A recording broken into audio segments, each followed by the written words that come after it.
प्रेम से बोले विष्णु भगवान की जय हो, भोलेनाथ की जय हो। कार्तिक महीने की शुक्ल पक्ष की चतुर्दशी तिथि को वैकुंठ चतुर्दशी कहा जाता है। वैकुंठ चतुर्दशी बहुत खास होता है क्योंकि इस दिन भगवान विष्णु तथा शंकर भगवान दोनों की पूजा होती है। वैकुंठ चतुर्दशी 2023 में वैदिक पंचांग के अनुसार कार्तिक माह के शुक्ल पक्ष की चतुर्दशी तिथि 25 नवंबर दिन शनिवार को शाम 5:22 पर प्रारंभ होगी। यह तिथि अगले दिन 26 नवंबर रविवार को दोपहर 3:53 तक मान्य रहेगी।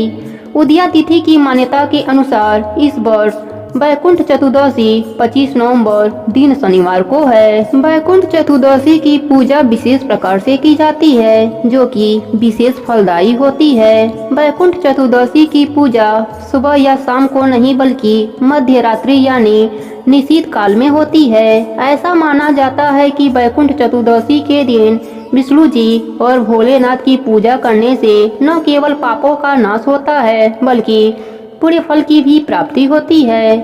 वैकुंठ चतुर्दशी के दिन प्रातः उठकर स्नान आदि से निवृत्त होकर पूजा आरंभ करें। पूजा में श्वेत कमल, चंदन, केसर, गाय का दूध, चंदन का इत्र, दही, मिश्री और शहद से अभिषेक करें। साथ ही भगवान को सूखे मेवे, गुलाल, कुमकुम, सुगंधित फूल और मौसमी फल का प्रसाद चढ़ाएं। उसके बाद श्री सूक्त, श्रीमद् भागवत गीता और श्री विष्णु सहस्त्र नाम का पाठ करें। विष्णु जी के बीज मंत्र का 108 बार जप करें। विष्णु भगवान की इस विधि से पूजा करने से पापों से मुक्ति मिलने के साथ पुण्य बढ़ते हैं। वैकुंठ चतुर्दशी व्रत से सुख समृद्धि बढ़ता है और आरोग्य की प्राप्ति होती है। इस दिन मखाने की खीर का भोग जरूर लगाएं। वैकुंठ चतुर्दशी पर भगवान शंकर की पूजा का भी विशेष महत्व है। सबसे पहले शिवलिंग पर गाय के दूध, दही आदि से अभिषेक करें।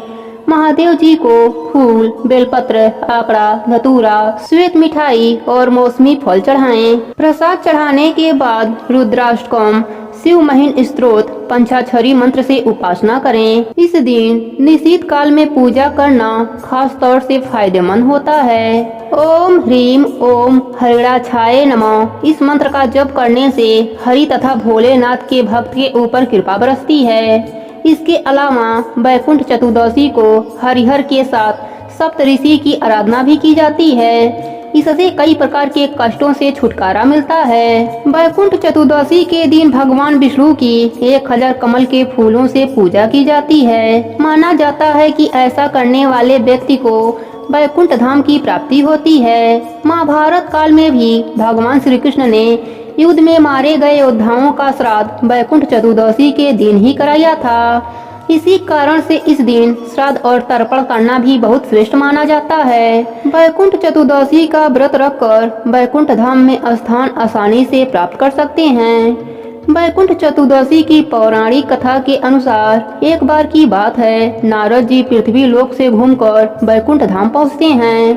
भगवान विष्णु उन्हें आदर पूर्वक बैठाते हैं और प्रसन्न होकर उनके आने का कारण पूछते हैं। नारद जी कहते हैं, हे प्रभु, आपने अपना नाम कृपा निधान रखा है। इससे आपके जो प्रिय भक्त हैं वही तर पाते हैं, जो सामान्य नर नारी हैं वह वंचित रह जाते हैं। इसलिए आप मुझे कोई ऐसा सरल मार्ग बतलाइए जिससे सामान्य भक्त भी आपकी भक्ति कर मुक्ति पा सकें। यह सुनकर विष्णु भगवान बोले, हे नारद, मेरी बातों को सुनो। कार्तिक शुक्ल पक्ष की चतुर्दशी को जो नर या नारी व्रत का पालन करेंगे और श्रद्धा भक्ति से मेरी पूजा अर्चना करेंगे उनके लिए वैकुंठ का द्वार साक्षात खुला रहेगा। इसके बाद भगवान विष्णु जय और विजय को बुलाते हैं और उन्हें कार्तिक चतुर्दशी को वैकुंठ का द्वार खुला रखने का आदेश देते हैं। भगवान विष्णु कहते हैं कि इस दिन जो भी भक्त मेरा थोड़ा सा भी नाम लेकर पूजन करेगा वह वैकुंठ धाम को प्राप्त करेगा। विष्णु पुराण में भी कहा गया है कि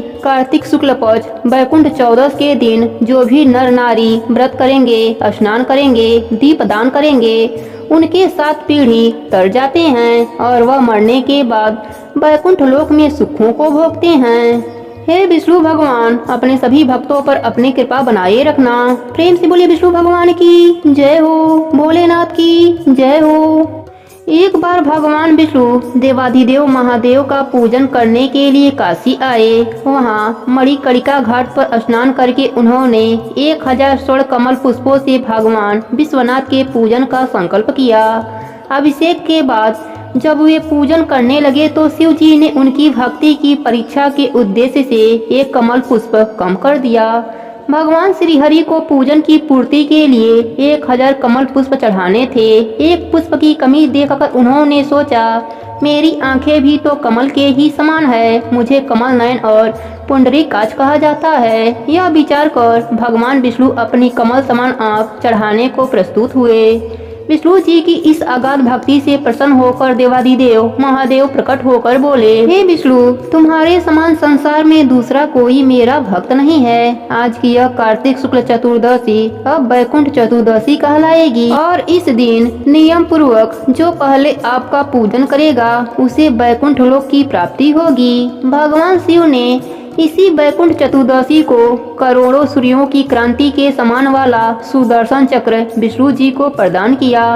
शिव जी तथा विष्णु जी कहते हैं कि इस दिन बैकुंठ के द्वार खुले रहेंगे। मृतलोक में रहने वाला कोई भी व्यक्ति इस व्रत को करता है वह अपना स्थान बैकुंठ धाम में सुरक्षित कर लेता है। प्रेम से बोले भोलेनाथ की जय हो, विष्णु भगवान की जय हो।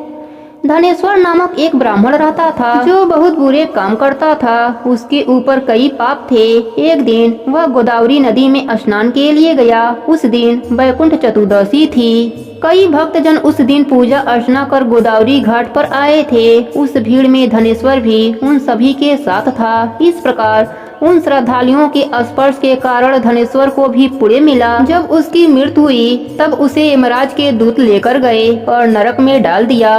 तब भगवान विष्णु ने कहा, यह भूत पापी है पर इसने बैकुंठ चतुर्दशी के दिन गोदावरी स्नान किया है और श्रद्धालुओं के पुण्य के कारण इसके सभी पाप नष्ट हो गए, इसलिए इसे बैकुंठ धाम मिलेगा। अतः धनेश्वर को बैकुंठ चतुर्दशी स्नान के कारण बैकुंठ धाम की प्राप्ति हुई। हे विष्णु भगवान, अपने सभी भक्तों पर ऐसे ही अपनी कृपा बनाए रखना। प्रेम से बोले विष्णु भगवान की जय हो। एक बुढ़िया माई थी, उसकी एक बछड़ी थी, उसका नाम कपूरनी थी। एक बार कार्तिक का महीना आया। गांव के सारे लोग पुष्कर नहाने जा रहे थे तो बुढ़िया का भी मन हुआ कि वह भी गांव वालों के साथ कार्तिक मास में पुष्कर स्नान करने जाए। तब बुढ़िया ने पड़ोसन से कहा, मेरी कपूरनी को चारा डाल देना, मैं पुष्कर नहाने जा रही हूँ। तब पड़ोसन ने कहा, हाँ मैं डाल दूंगी। तब बुढ़िया माई ने कहा, समय समय पर चारा कपूरनी को डाल देना और कुंडा में पानी भरकर उसके पास रख देना। इतना कहकर बुढ़िया माई पुष्कर स्नान करने चली गई। इधर पड़ोसन रोज कपूरनी को चारा डालती, पानी का कुंडा भर के रख देती। एक दिन पड़ोसन को ध्यान नहीं आया और कपूरनी को कुछ नहीं मिला। वह भूखों मरती, पानी का कुंडा भी गिर गया। पानी का कुंडा गिरने से उसका स्नान हो गया, भूखों मरती के वास हो गया और वह मर गई। उस दिन बैकुंठ चौदस था, इसलिए वह बैकुंठ धाम को चली गई। इधर बुढ़िया माई पुष्कर नहाकर आई तो पड़ोसन से पूछा, मेरी कपूरनी कहाँ है? तब पड़ोसन बोली, वह तो मर गई। बुढ़िया ने पूछा, वह कितनी कार्तिक नहाई? पड़ोसन बोली, ज्यादा तो नहीं, एक बैकुंठ चौदस ही नहाई। बैकुंठ चौदस के स्नान से कपूरनी को राजा के घर राजकुमारी के रूप में जन्म मिला, इसलिए महीना भर नहीं नहा सके तो चौदस को जरूर नहाना चाहिए, व्रत करना चाहिए, दीपक जलाना चाहिए और कथा कहानी सुननी चाहिए। बैकुंठ चौदस के स्नान से ही बैकुंठ धाम में वास मिलता है। प्रेम से बोली विष्णु भगवान की जय हो।